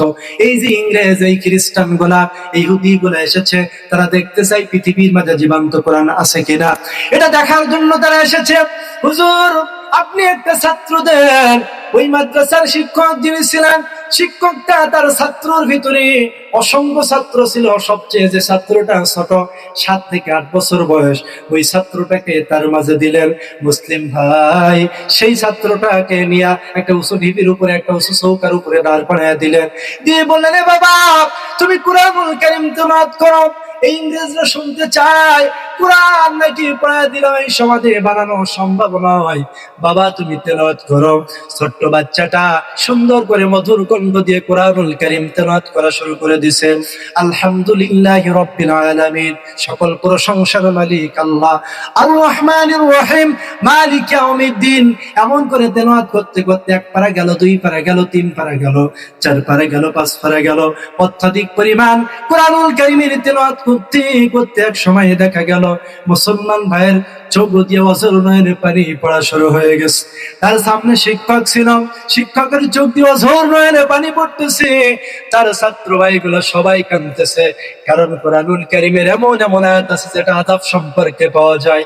আযাবকৃত আয়াতে কারিমা যখন তেলাওয়াত করে ওই সময় হুজুর কাঁদে, ছাত্র কাঁদে। ইংরেজ কিছু বুঝতে পারে না কি ব্যাপার, তার চোখ দিয়ে কেন পানি পড়ে, ছেলেটাও কাঁদে, সামনে মুসলিম ভাই আছে সেও তো কাঁদে, একটু পাকা চোখ দিয়ে তাদের দিকে তাকায় আছে। হাজার হলে ইহুদি, হাজার হলে তার ভিতরে কোনো ঈমান নাই, এই কারণে এসে বুঝতে পারতেছে না। সবাই যখন কান্দে, সর্বশেষ 30 পারা সূরা নাস পর্যন্ত যখন চলে গেছে, সূরা নাসের ওই জায়গায় যায়া ছেলেটা সুন্দর করে মধুর কণ্ঠে পড়তেছে, কুল আউযু বিরাব্বিন নাস মালিকিন নাস ইলাহিন নাস। বাচ্চাটা কাঁদতেছে আর চোখ দিয়ে ভেউ ভেউ করে পানি পড়তেছে। মিনাল জিন্নাতি ওয়ান নাস। সূরা বলি আল্লাহু আকবার। বাচ্চাটা কান্না থেমে গেছে, কোরআন তেলাওয়াত করা শেষ হয়ে গেছে। অন্তিম সময় কালবেলা গোনা করে ইহুদির চোখ দিয়ে পানি টপ টপ করে পড়তেছে। সাথে সাথে সবাই যখন কোরআন তেলাওয়াত করা বন্ধ করে দিল, সবার চোখ দিয়ে যখন পানি পড়তেছে, ইহুদিদের চোখ দিয়েও পানি পড়তেছে।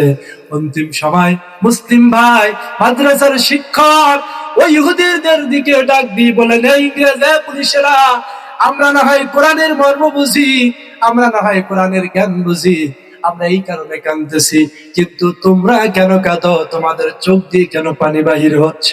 ওই সময় ইংরেজ ডাক দিয়ে বললেন, আমি জানি না, তোমরা যখন কাঁদতেছিলে তোমাদের চোখের পানি দেখে আমার মনের ভিতরে একটা হিংসা হচ্ছিল, কিন্তু হঠাৎ করে এই ছেলেটা যখন বারবার সূরা নাস তেলাওয়াত অর্থাৎ সর্বশেষ যখন পর্যায়ে টান দিতে দিতে শেষ করে দিচ্ছিল, কেমনে জানি আবেগ দিয়া আমার চোখ দিয়ে পানি বাহির হয়ে গেছে, আমি বুঝতে পারি নাই।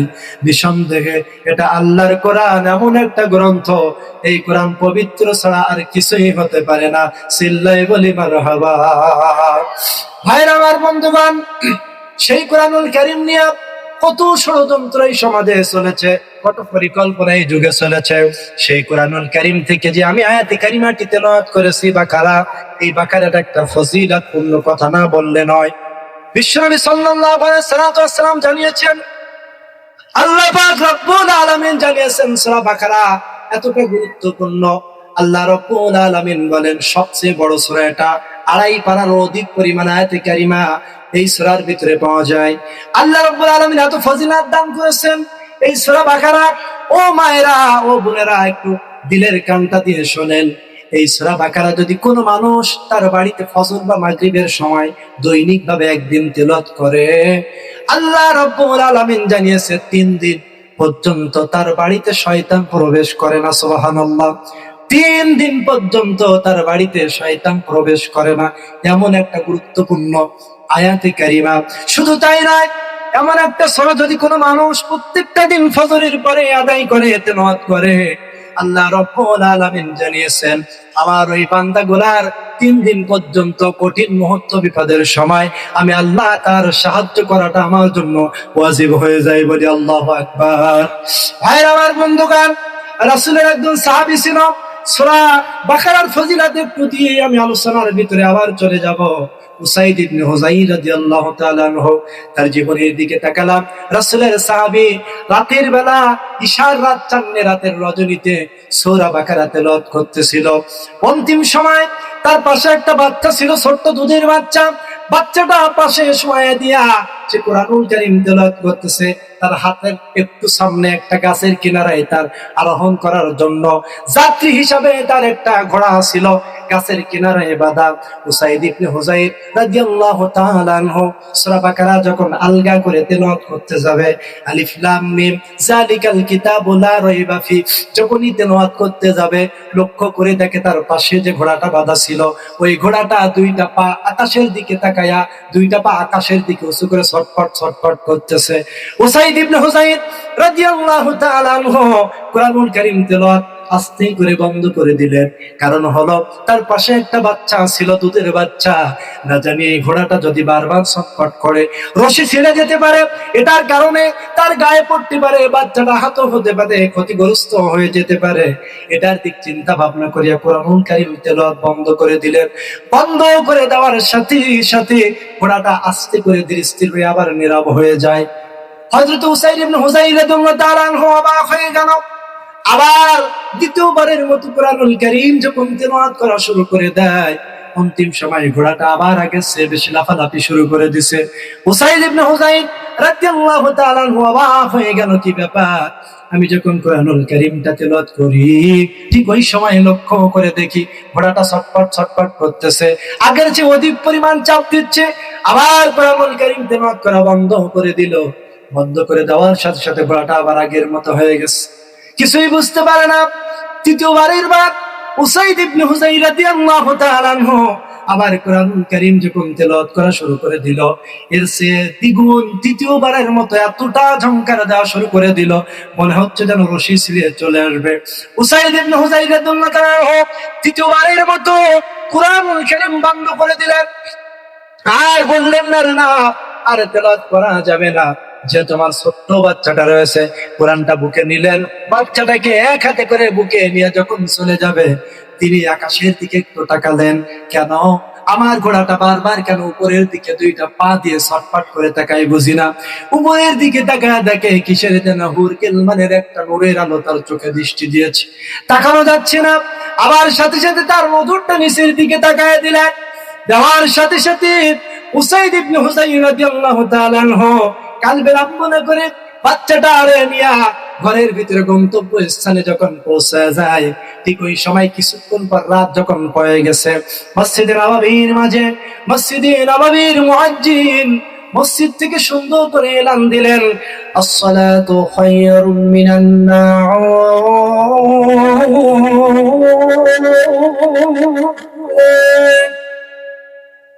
الصلاة خير من النعوم।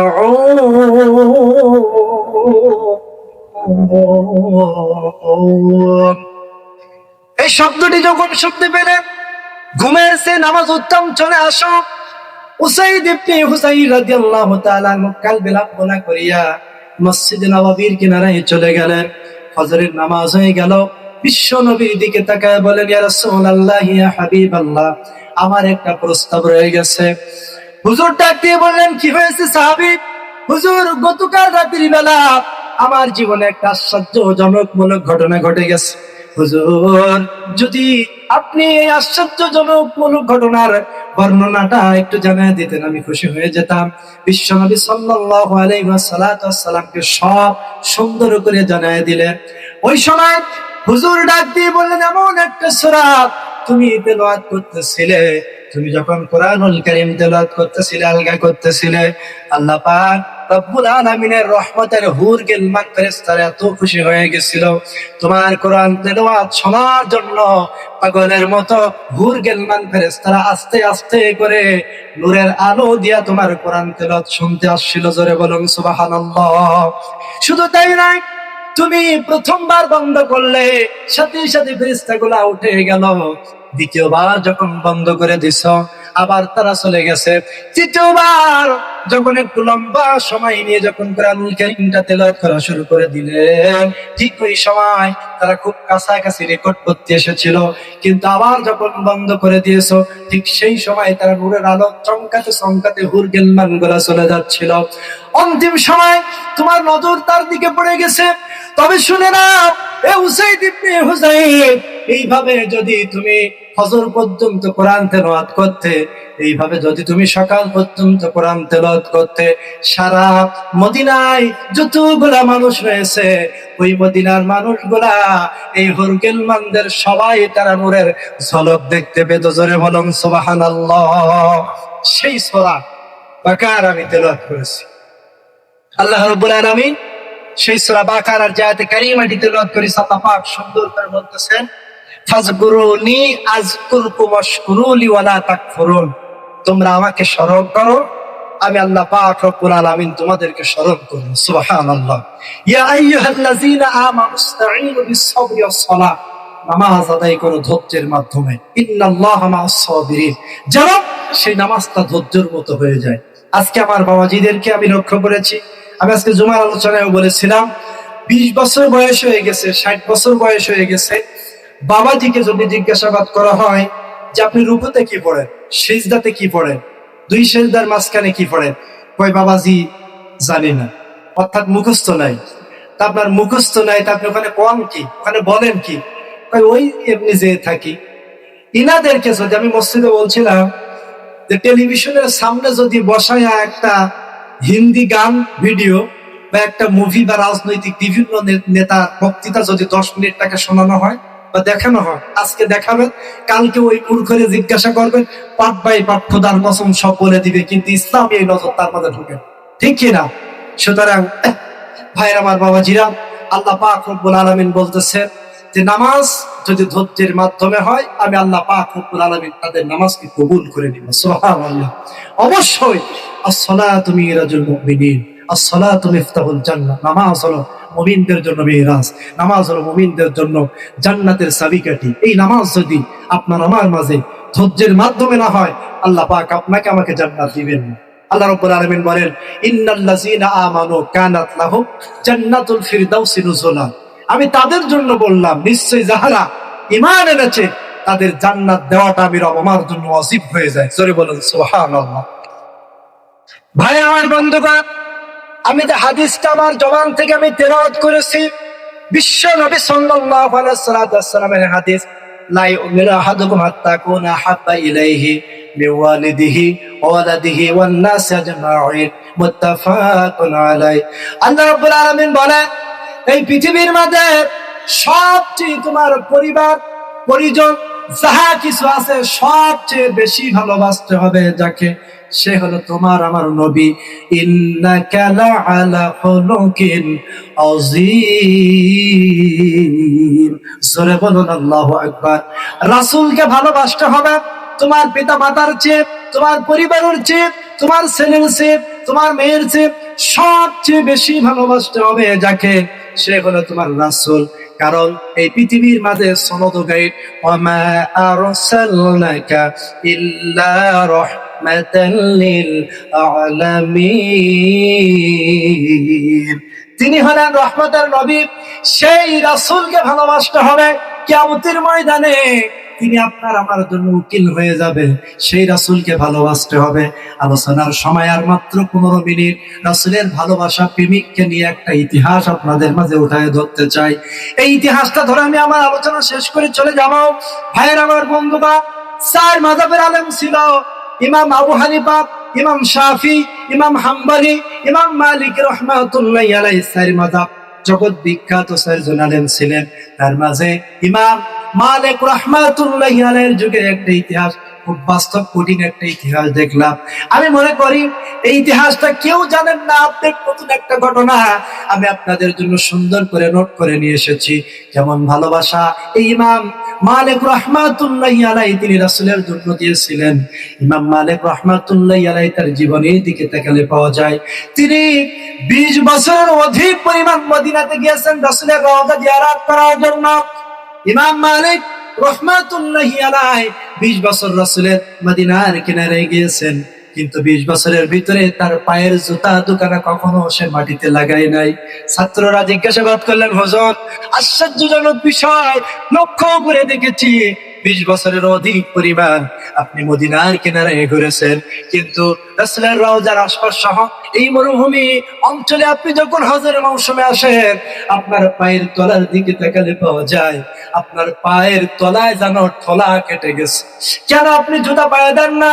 রাসূলের প্রতি কেমন ভালোবাসা!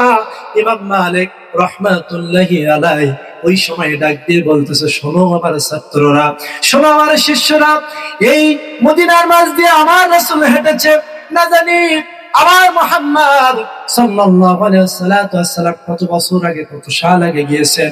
আমার রাসূলের পা কোন জায়গায় দিয়ে গিয়েছে, আমার পা যদি রাসূলের সেই পায়ের উপরে পড়ে যায় আর জুতা সহ যদি পড়ে যায় আমার রাসূলকে অপমান করা হবে। এটার চিন্তা ভাবনা করিয়া আমি ইমাম মালিক 20 বছরের অধিক পরিমাণ জুতা পায়ে দেইনি। বলে সুবহানাল্লাহ। সেই মদিনায় যাবার প্রয়োজন আছে না নাই? যাবার ইচ্ছা আছে না নাই? আল্লাহ যেন আমাদের সকলকে কবুল করে, বলেন আমিন। ও মদিনার মাটি রে, সকল শোক বুঝি তোর কপালে, ও মদিনার মাটি রে, সকল শোক বুঝি তোর কপালে, ও মদিনা রে, তোর বুকে আমার নবী যার লাগি কাঁদি আমি, ও মদিনা রে, তোর বুকে আমার নবী যার লাগি কাঁদি আমি, যাকে সৃষ্টি না করিলে ত্রিভুবন, কাঁদি আমি সারাক্ষণে, কখন যাব সেখানে, সহে না মোর কপালে, ও মদিনার মাটি রে, সকল সুখ বুঝি তোর কপালে। ভাইরা আমার, বন্ধুগণ, এই ইমাম মালিক রাহমাতুল্লাহি আলাইহি রাসূলের প্রতি কেমন ভালোবাসা ছিল। ছাত্রদেরকে নিয়ে হাদিস কালেকশন অর্থাৎ হাদিসের তালিম দিচ্ছেন। মরুভূমি অঞ্চলের একটা বিষধর বিচ্ছ তার জব্বার ভিতর দিয়ে পিছন দিয়ে তার দংশন করা শুরু করেছে। ইমাম মালিক রাহমাতুল্লাহি আলাইহি সুন্দর করে যখন হাদিস কালেকশন, হাদিস যখন সাহাবীদেরকে, তার শিষ্যদেরকে, ছাত্রদেরকে পড়াচ্ছেন, বিশ্বটা এমন ধরে তাকে দংশন করলেন। দংশন করার কারণে এত কষ্ট দ্রব্য তার মাঝে কৌতূহল হলো, তার চোখ দিয়ে টপ টপ করে পানি পড়তেছে। রাসূলের প্রতি কেমন ভালোবাসা ওই যুগের মানুষের ছিল। ইমাম মালিক রাহমাতুল্লাহি আলাইহি যখন হাদিসের ইতিমাদ যখন করতেছে, চোখ দিয়ে যখন পানি টপ টপ করে পড়ে, অন্তিম সময় ছাত্ররা লক্ষ্য করে দেখে হুজুরের চোখ দিয়ে পানি পড়তেছে। হুজুর কেন কাঁদে? হুজুরের চোখ দিয়ে কেন হুজুর নয়নে পানি পড়ে? কিছুই তো বুঝতে পারলাম না। আসলে মাদ্রাসার ছাত্র যারা হয় তারা তো অধিকাংশ আদর্শ আগে হয়, আর জেনারেল যারা হয় অধিকাংশ কুলাঙ্গার মার্কা হয়। চিল্লায় বলা যাবে না, কথা ঠিক আছে না নাই? জেনারেল শিক্ষক যারা আছেন রাগ করবেন না, আপনারা সবাই খারাপ না, কিন্তু বাস্তবতার সহিত মিলায় দেখেন। আমরা যখন ছাত্র জীবনে পড়াশোনা করেছি, আমরাও তো প্রাইমারি স্কুলে পড়েছি, জেনারেল লাইনে যতটুকু জ্ঞান অর্জন করেছি, আমরা শিক্ষকদেরকে সম্মান করতাম। প্রধান বক্তার আগমন, শামীম ভাই চলে এসেছে। আর 15 মিনিট সময়, আর মাত্র 12 মিনিট সময় আছে। মাদ্রাসার ছাত্ররা অতি অধিক সবচেয়ে মায়াবতী এবং নরম হয়, বাস্তবতার সহিত মেলা। আমরা যখন পড়াশোনা করেছি, আমাদের শিক্ষকরা যখন আমাদের পড়ানো হতো, ভুল করতাম, দুষ্টুমি করতাম, আমাদের শিক্ষকরা আমাদের যখন মাত্র দাঁড়ায় দাঁড়ায় মার খাতাম, আর এখন খোদার কসম কিছু পোলাপান ডিপজাব মার্কা কাবিলা মার্কা জন্মায় আছে, তাদেরকে যখন আঘাত করা হয় চোখ রাঙায়া হুজুরের দিকে শিক্ষকের দিকে তাকায় কয় আমাদের বাড়ি বিগড়তে যাবি নি, তোর ব্যবস্থা কর। এই কেমন আদর্শ! কিন্তু মাদ্রাসার ছাত্ররা এমন নয়। হুজুর পড়া যদি না হয়, ছোট্ট ছোট্ট কোরআনের পাখি গুলা, আমি মাঝে মধ্যে মাদ্রাসায় যখন যাই অবাক হয়ে যাই। ছোট্ট বাচ্চা গুলা 8 বছর 9 বছরের বাচ্চা, শীতের সময় যে বাচ্চাগুলা মায়ের কোলে থাকার কথা, কত দূর থেকে তারা মা বাবা ছাড়িয়া রাত 10টা পর্যন্ত ঠান্ডা রজনীতে কোরআন তেলাওয়াত করে। ফজরের সময় আযান দেওয়ার 1 ঘন্টা আগে হুজুর ডেকে দেয়, ওঠো, লাঠির বাড়ি দিয়ে ডাকে, তোমাদেরকে সবক নিতে হবে। সারা রাত যেগুলো পড়েছ এই পড়ার শোনানি গুলা শোনাও, কোরআন তেলাওয়াত গুলা শোনাও। আমরা যখন পড়াশোনা করেছি হুজুরের কাছে, যখন আমরা হিফজ পড়া যেতাম, পড়া দেওয়ার সময় যখন আমাদের 1-2 আয়াতে কারিমা বেঁধে যেত, হুজুর আমাকে মারা শুরু করে দিত। অনেক উস্তাদ অনেক মাত্র, এখন হয়তো অনেক শিক্ষক মার কমাইয়া দিছে। আমরা যে সময় পড়াশোনা করতাম হুজুর আমার লাঠি দিয়া আমাদেরকে মারতে মারতে মারতে মারতে পিঠে আঘাত করতে করতে পিঠে আঘাত হচ্ছিল করে দিয়েছে। ছাত্রের পিঠ জ্বালা যন্ত্রণা ছটফট করতেছে। ইহার পরেও ছাত্রটা আস্তে করে যায় কোরআনটা তুলিয়া দেয়াল কাটটা নিয়া হুজুরের দিকে আস্তে করে নিক নজরে তাকে মাথা নত করে কান্না শুরু করে দেয়। হুজুরের দিকে চোখ মোটা করে কথা বলে না, হুজুরের দিকে চোখ মোটা করে কথা বলে না। কি আদর্শ তাদের মাঝে ছিল! হুজুরটা শিক্ষক কাছে করিয়া ছাত্রর কাছে যাইয়া তেল লিয়া পিঠের কাছে মালিশ করে দেয় আর বলে, বাবাজি তুই কি কষ্ট পেয়েছিস?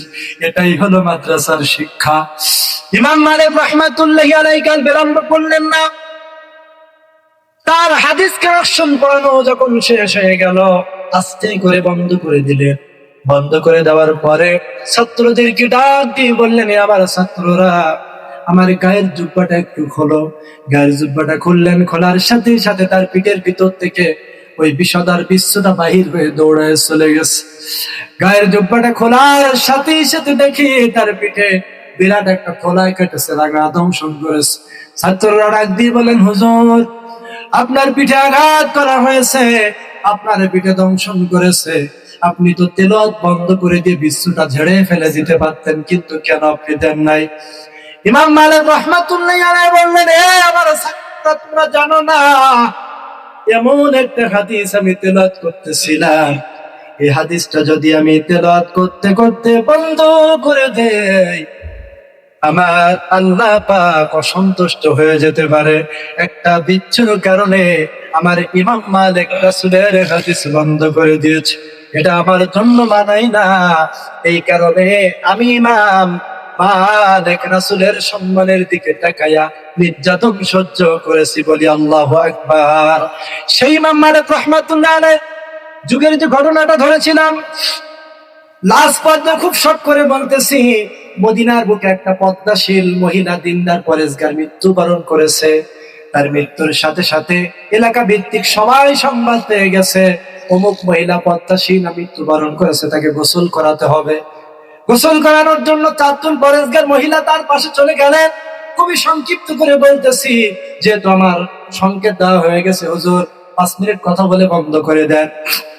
4 জন মহিলা পদ্মাশীল মহিলাকে যখন গোসল করার জন্য, বড়দেরকে গোসল করার জন্য তার পাশে চলে গেলেন, তাকে গোসল করানোর জন্য তার কিনারায় চলে গেলেন।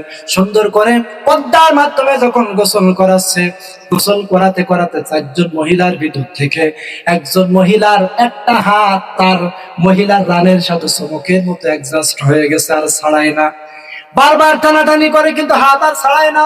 সাবান দেয়, শ্যাম্পু দেয়, বিভিন্ন কৌশলের মাধ্যমে এই মহিলার মরদেহ থেকে যতই হাত নাড়ানোর পরিকল্পনা করতেছে, কিন্তু হাত ছাড়ানো সম্ভব হচ্ছে না। অবাক হয়ে গেল। বাইরে আসলেন 3 জন মহিলা, এসে বলতে, আশ্চর্যজনক ঘটনা ঘটে গেছে। আমাদের 4 জনের ভিতর থেকে একজনের হাত মহিলা মরদেহ আপনার রানের সাথে অ্যাডজাস্ট হয়ে গেছে, টুমুকের মতো। যতই নাড়ায় যতই চড়ায় হাত নাড়ানো সম্ভব হচ্ছে না। এই সময় এলাকা ভিত্তিক ইমাম এবং হাকিম যারা ডাক্তার আছে তাদেরকে ডাকা হলো, সবাই একবদ্ধ হয়ে গেলেন। সাথে সাথে ডাক্তার এসে বলতেছে, হয় আপনা থেকে কাটতে হবে, না হয় যে মহিলা গোসল করাচ্ছে তার হাতের কুচা থেকে কাটতে হবে। কিন্তু এখানে একটা আশ্চর্যজনক মূলক ঘটনা ঘটে গেছে। ঘটনাটা হলো এই যে মহিলাটি মৃত্যুবরণ করেছে, ওই মহিলার যিনি স্বামী, যারা ছেলে মেয়ে ছিল, তারা বলতেছে আমার মা ছিলেন খুব পর্দানিশীনা, দিনদার পরহেজগার, তার দাপনা কাটা সম্ভব নাই, কারণ সে তো কোনো অন্যায় করে নাই, আমরা কাটতে দিব না। কিন্তু দুঃখজনক বিষয়, ডাক্তার বলতেছে তাহলে যে গোসল করাচ্ছে তার হাত কাটা। এর স্বামী এবং মেয়ে ছেলে যারা ছিল তারাও বাধা দেয়, বড় একটা বেকায়দার ভিতরে পড়ে গেছে। বিভিন্ন রেওয়াত নিয়ম সবাই বিভিন্ন বইটা যখন শুরু করে দিল, তারা বললেন এই সমস্যার সমাধান দিতে পারেন আল কোরআন, এই সমস্যার সমাধান দিবে যিনি ইমাম মালিক রহমাতুল্লাহি আলাইহি। তিনি মানুষ একদিন নয়, 2 দিন নয়, 3 দিনের মতো সেই লাশ নিয়ে পড়ে আছে, দুর্গন্ধ ছড়াচ্ছে। ইমাম মালিক রহমাতুল্লাহি আলাইহির কাছে যাওয়ার জন্য সবাই পরিকল্পনা করলেন হাত ছাড়াতে হবে। কিন্তু মানুষ মৃত্যুর পরে সব দলে দলে আসে না, আসে না। মানুষ আহিব রে এক নজর দেখিতে তোমার, আহিব রে মানুষ, আহিব রে এক নজর দেখিতে তোমার, আহিব রে। দেহ খাসার অসীন পাখি, দেহ খাসার অসীন পাখি, উইড়া যেদিন যাহিব রে এক নজর দেখিতে তোমার, আইব রে। সিল্লাই বলুন মারহাবা। ভাইরা আমার, বিয়াদবি হয়ে যাবে আর আলোচনা না করাটাই উত্তম। আপনারা আমার জন্য দোয়া করবেন।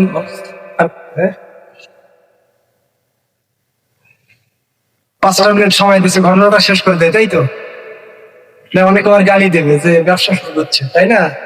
ভাইরা আমার, বন্ধুগণ, ইমাম মালিক রহমাতুল্লাহি আলাইহি তার মাঝে সবাই চলে গেলেন, হুজুর আমরা বড় বেকায়দার ভিতরে পড়ে গেছি, যত দ্রুত সম্ভব আপনি চলে আসেন, আমাদের এই ঝামেলাটা মেটায় দেন।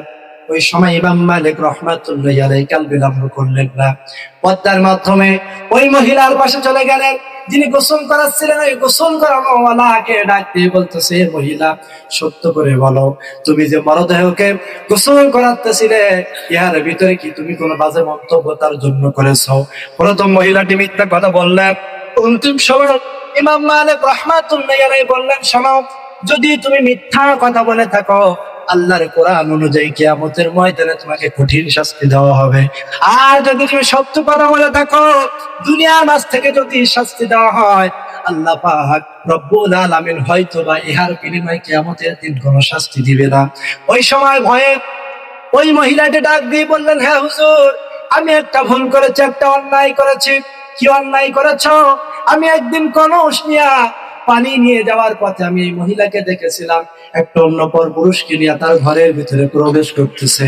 কিতাব সাক্ষ্য দেয়। তার এই কথার বর্ণনা শোনার সাথে সাথে ইমাম মালিক রাহমাতুল্লাহি আলাইহি বললেন, যদি একজন মহিলা জেনা করে, ইসলাম সম্প্রদায় 4 জন সাক্ষীর পর্যন্ত তোমার কি কোনো সাক্ষ্য আছে? তিনি বললেন, না, সাক্ষ্য নাই। অবশেষে জানা যায়, অবশেষে পরিচয় পাওয়া যায় যে পুরুষকে নিয়ে তিনি ঘরের ভিতরে প্রবেশ করেছিল সে হলো তার রক্তের সম্পর্কে ভাই। তার সাথে তো জেনা করা সম্ভব ছিল না, ওয়াহেতুক মার্কা মিথ্যা কথা বলেছে। ইমাম মালিক রাহমাতুল্লাহি আলাইহি বললেন, এখনই আল্লাহর কোরআন দিয়ে বিচার করতে হবে, এখনই আল্লাহর কোরআন দিয়ে ফয়সালা করতে হবে। আর যদি কোরআন দিয়ে ফয়সালা করা হয়, আর যদি কোরআন দিয়ে বিচার কার্যকর করা হয়, অবশ্যই তোমার সব একজাত ছাড়িয়ে যাবে। ওই সময় মহিলা রাজি হয়ে গেলেন, কিয়ামতের দিন কঠিন শাস্তি রোধে আমি করতে চাই না, আমাকে দয়া করিয়া হুজুর আপনি দুনিয়ার মাঝ থেকে শাস্তি দেন। কি শাস্তি হতে পারে? আল্লাহর কোরআন ডাক দিয়ে বললেন, একটা নয়, 2টা নয়, 80টা বেতের আঘাত তোমাকে করতে হবে। জাল্লাদকে ডাক দিলেন, জাল্লাদকে ডাক দিয়ে বললেন, পদ্মার মাধ্যমে ওই মহিলাকে আঘাত করো। একটা আঘাত করলেন, 2টা আঘাত করলেন, 20, 30, 40, 50, 60 এইভাবে আঘাত করতে যখন 79 পর্যায়ে চলে যায়, তারপরেও তার হাত কিন্তু ছাড়াই না। ইমাম মালিক রাহমাতুল্লাহি আলাইহি ডাক দিয়ে বললেন, আরেকটা বাকি রয়ে গেছে, আল্লাহর কোরআন, স্পষ্ট কোরআন, যতক্ষণ পর্যন্ত সাকসেস না হবে ততক্ষণ পর্যন্ত হাত ছাড়াবে না। 80টা বেগের আঘাত দেওয়া হলো যখন, মহিলাটার হাত ঘেসাং করে ছাড়াই গেল, তখন চিল্লায়ে বলুন সুবহানাল্লাহ। আপনারা আমার জন্য দোয়া করবেন, আমি আপনাদের জন্য দোয়া করি। আমি আপনাদের এলাকারই সন্তান, আমার চেহারা সকলেরই চেনা আছে। আপনারা আমারই মাতৃভূমি মানুষ। আলোচনার ভিতর থেকে যদি দলীয় কোনো বেদলীয় কোনো মানুষের মনে কষ্ট থেকে দিয়ে থাকি তাহলে ক্ষমা চোখে দেখবেন। ওয়া মা আলাইনা ইল্লাল বালাগ। আসসালামু আলাইকুম ওয়া রাহমাতুল্লাহি ওয়া বারাকাতুহু।